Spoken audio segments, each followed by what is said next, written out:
Hello all and welcome back to the Ascent Cycling podcast for the daily recap number 13.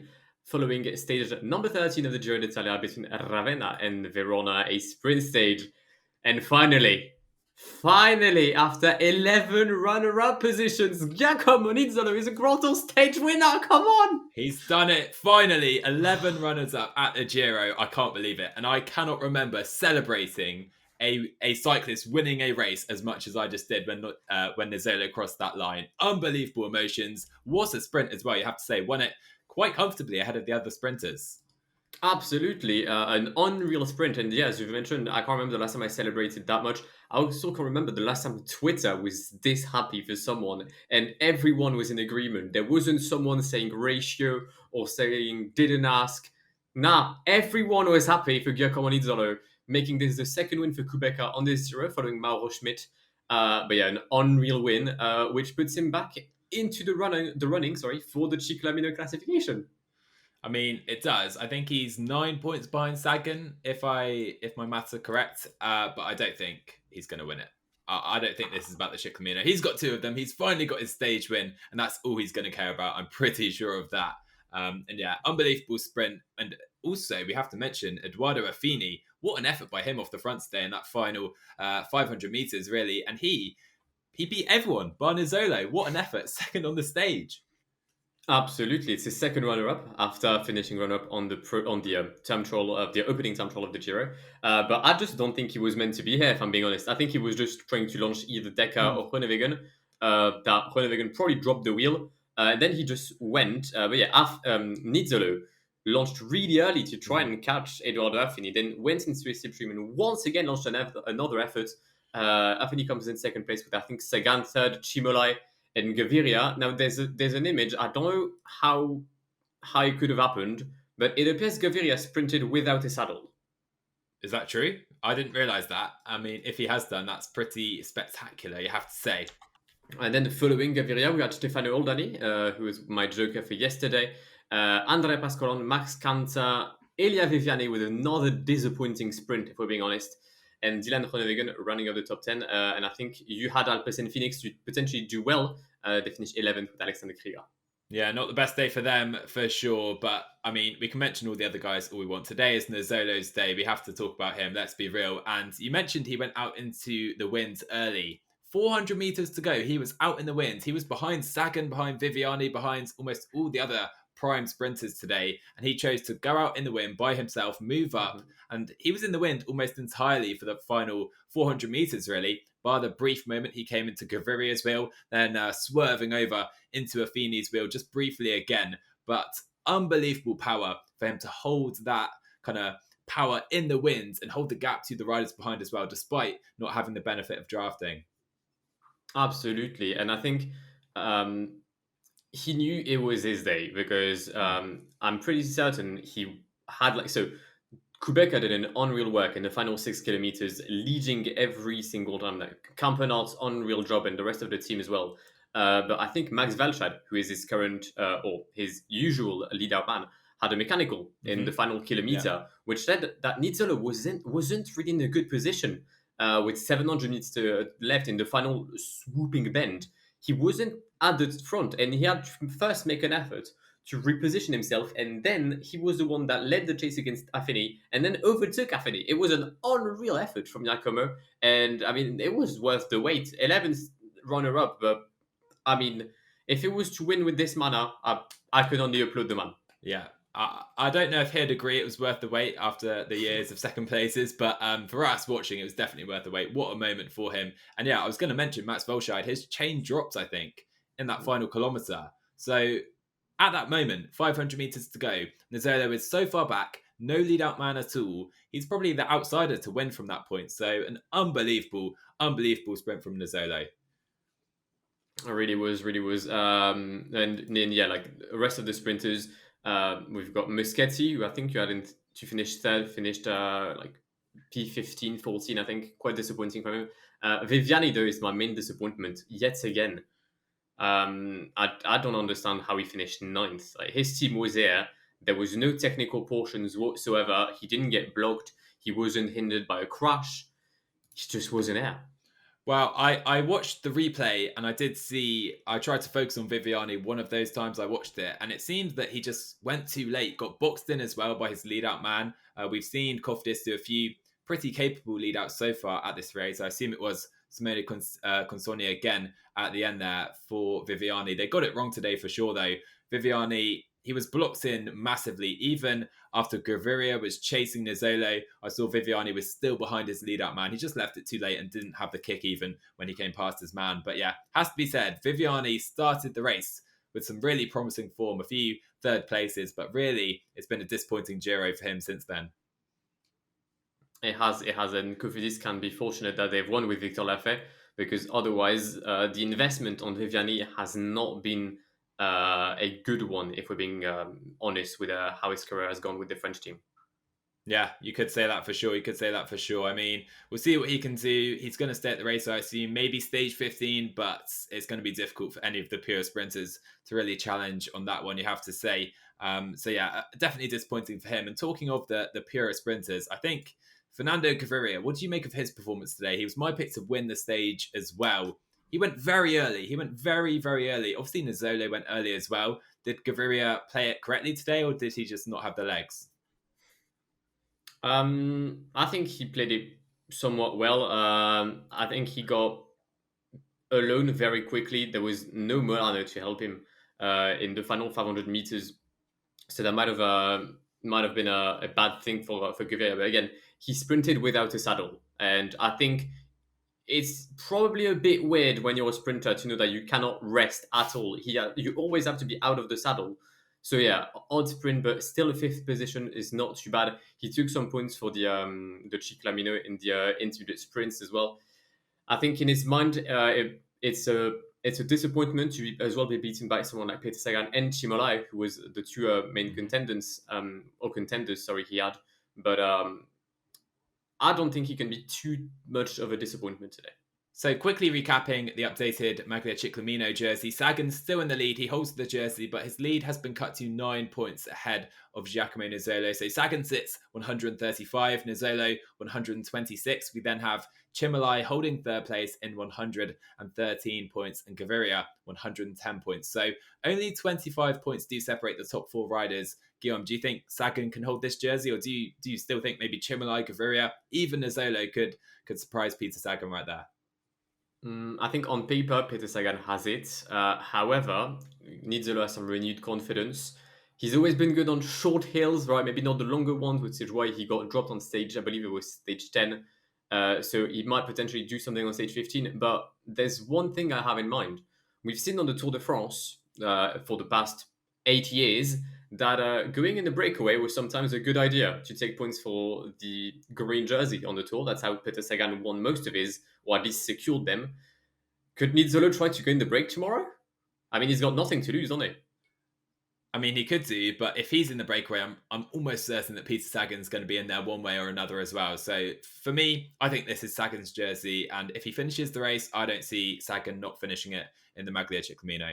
Taking a look ahead then to stage 14 now of the 2021 Giro d'Italia, and it's the big one because today we head from Cittadella to the Monte Zoncolan, the revered climb with percentages at a max of 27%.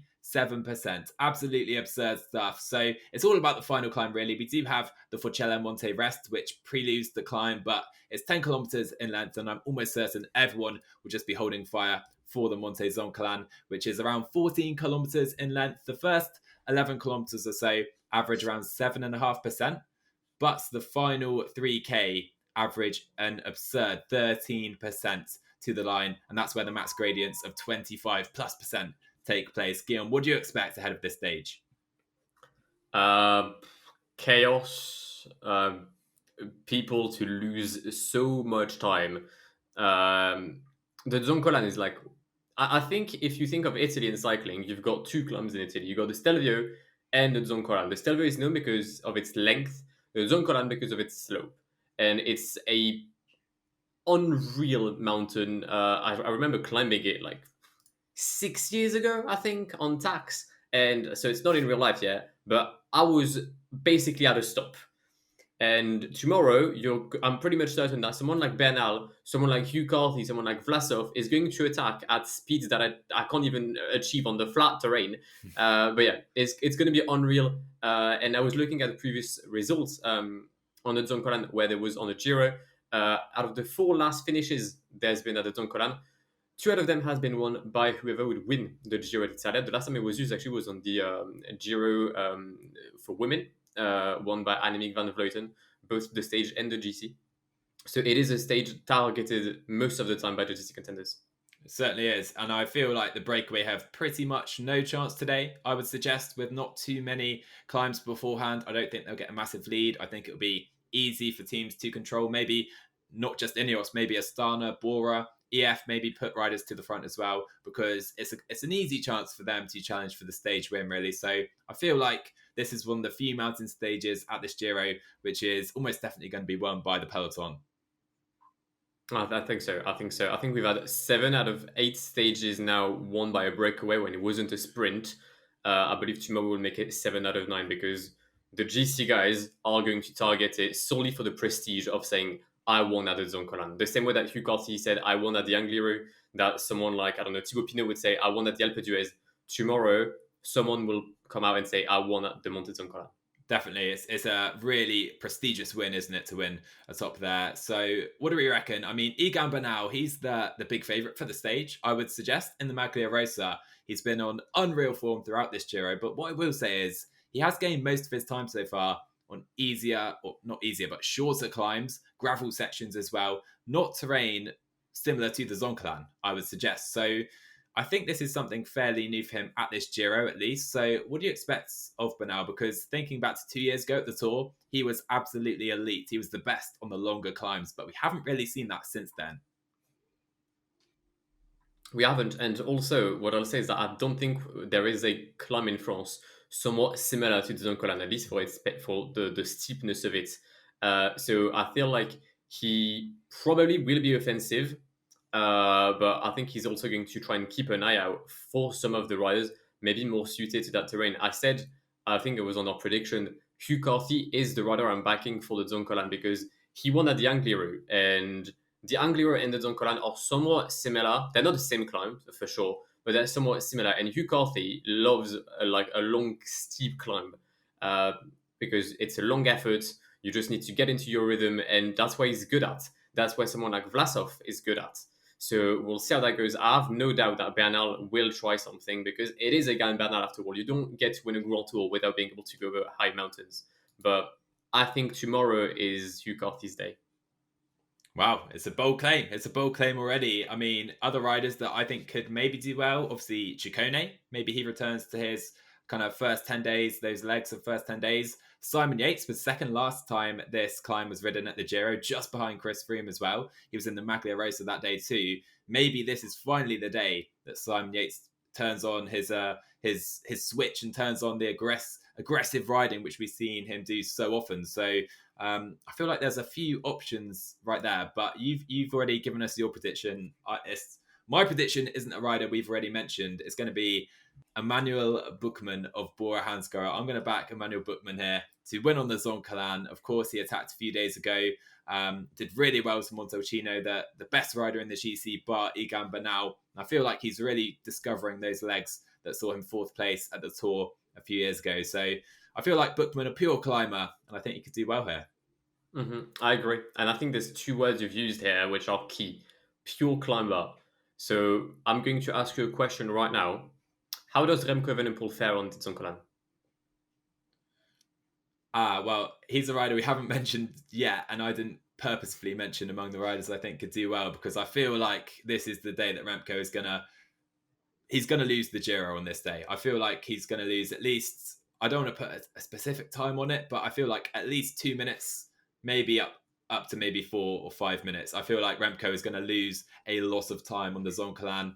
And it's not necessarily because he's a bad climber. It's more because he's now 2 weeks into his first Grand Tour after not racing for 8+ months. He's done a great ride so far, but he cannot surely keep up his intensity from that first week throughout the entire race. And I feel like he's going to suffer on the Zoncolan. I'd actually agree with you regarding Remco Evenepoel. I just feel like he probably wants to prove to people that what happened on stage 11 was not like, well, was a one-time thing. And tomorrow, I don't know what to expect of Remco. I just know that we're going to see something from Remco, whether it'll be an attack or whether it's just going to be him being dropped. But I think we're going to, I mean, of course, the cameras are going to show him because it is Remco Evenepoel. He's the wonder kid. But I feel like he has to try something because I think that's his mentality. We've always seen him in his first year at De Koninck, always attacking at some random places, going for 100-kilometer breakaway solos, the way he won the Tour of Poland, which was unreal. I think he might try to do something to Monte Zoncolan. One other rider we haven't mentioned that has been doing well over the past few days is Tobias Foss from Jumbo Visma. I feel he's more of a pure climber than Remco, if I'm being honest. So we'll see how he goes. He's in decent shape. George Bennett seems to be coming into himself for the last week. So you could potentially expect a decent performance from Tobias Foss. But Joe, I'm going to have to ask you for your podium. My podium. Oh, well, I've said Bookman. Bookman's going to top my podium. And I'll go actually for Alex Vlasov second and Egan Bernal in third place. Okay.